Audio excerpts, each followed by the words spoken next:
What happens when a routine court hearing suddenly reveals questions about new indictments, multiple felony cases, GPS restrictions, and a defendant fighting for permission to attend church? In this hearing, unexpected twists unfold as the judge examines the facts, challenges the claims, and makes decisions that could impact the future of several criminal cases. Stay until the end, because some of the judge's questions reveal details that many viewers won't see coming.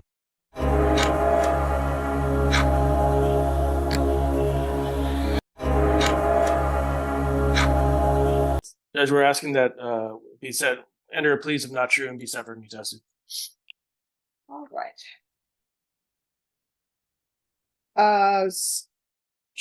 Let me see. Your Honor, I did have a question.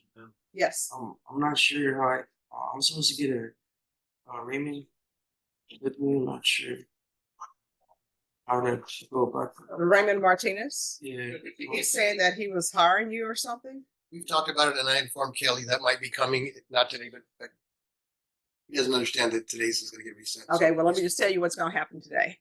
Today, this case is going to be called back in 21 days for a contested hearing.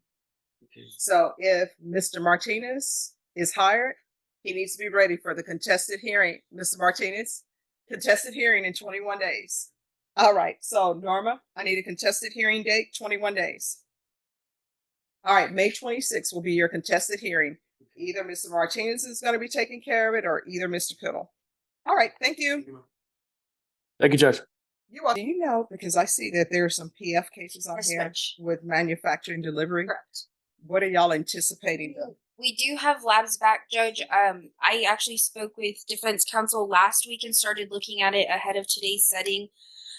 Based on my review, it looks like all these cases arise out of the same incident, although Odyssey reflects different. So I want to thoroughly go through all the evidence, confirm that we have everything, but I did request lab discovery packet on these labs. So if you could just have a reset, that would be ideal. That way I can give a global offer as well, because there's 6 cases total for felony to misdemeanor. All right. I think it's going to take a while. Once she gets all the discovery, it's a lot to go through. It's going to be a lot to go through. But yeah, that's kind of where we are. All right, Ms. Ferguson, I need a reset date, 45 days for discovery.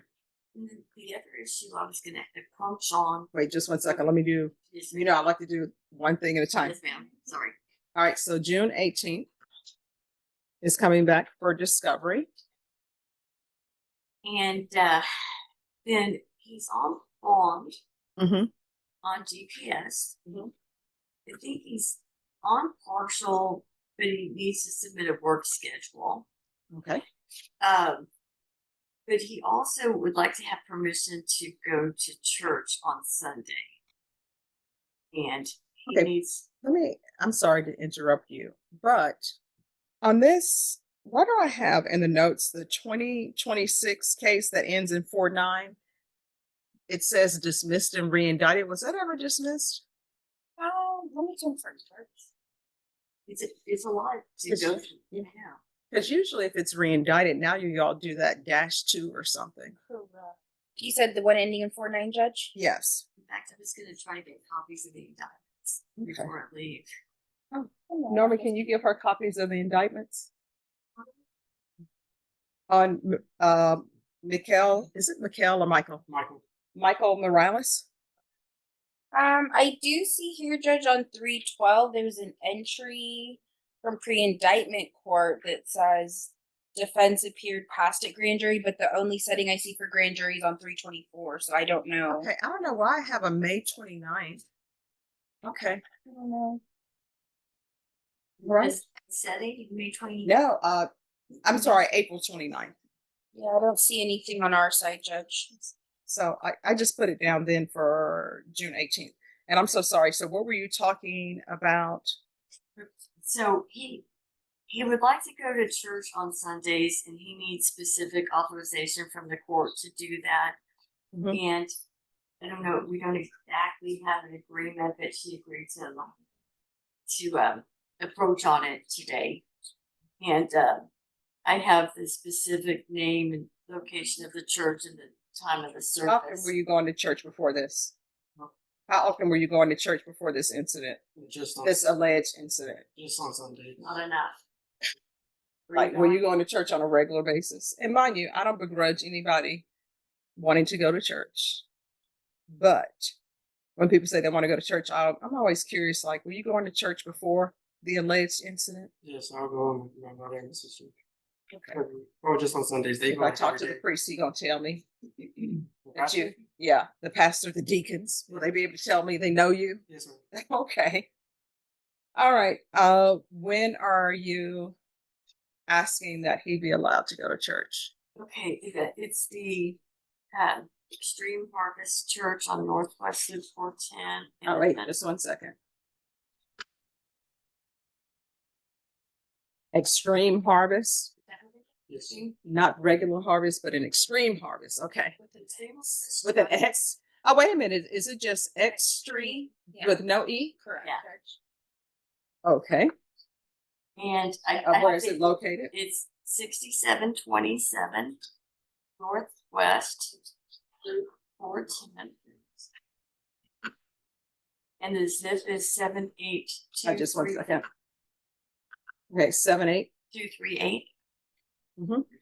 And then the services are on Sunday from 11 a.m. to 2:30. And he says that it takes them 20 minutes to drive from home to church. So they leave around 10:30. 10:30 to 10:45. And then they come home after. I guess the family goes to the lodge. I don't know how much time after the service. And he actually, Well, I mean, you know, he's gonna have to bypass on that okay. thing. Okay. And he actually did write down the name of the pastor, Brian Avila. Ayala.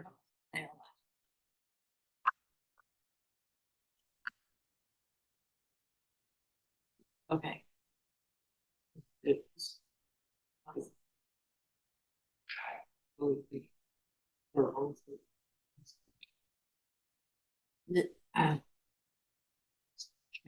I may have misunderstood the work issue. So I think the work issue is that he does works for an uncle, has a foundation company. My stepfather. Stepfather, okay.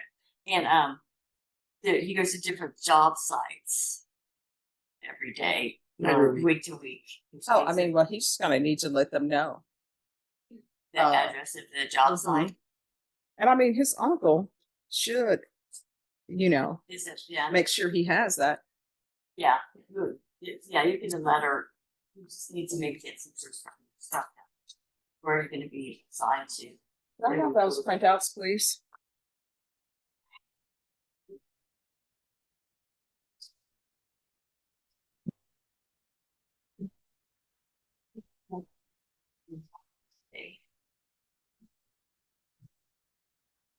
All right, if you want to make copies of that and make sure it's turned into Miss Ferguson. It's a lot of stuff and then working. It's understanding max on them still. Still at the very beginning of that learning curve. Oh, I hear you. So we're done. Okay, Yes. Thank you. All right. Have a seat. Thank you, Judge. You're welcome. This courtroom session raised important questions about justice, supervision, personal freedom, and the legal process. What do you think about the judge's decisions and the arguments presented in court? Share your thoughts in the comments below. If you enjoy real courtroom footage, legal breakdowns, and high-profile case updates, make sure to like, subscribe, and turn on notifications so you never miss our latest uploads. Your support helps us bring you more fascinating courtroom moments and in-depth legal coverage. Thanks for watching, and we'll see you in the next video.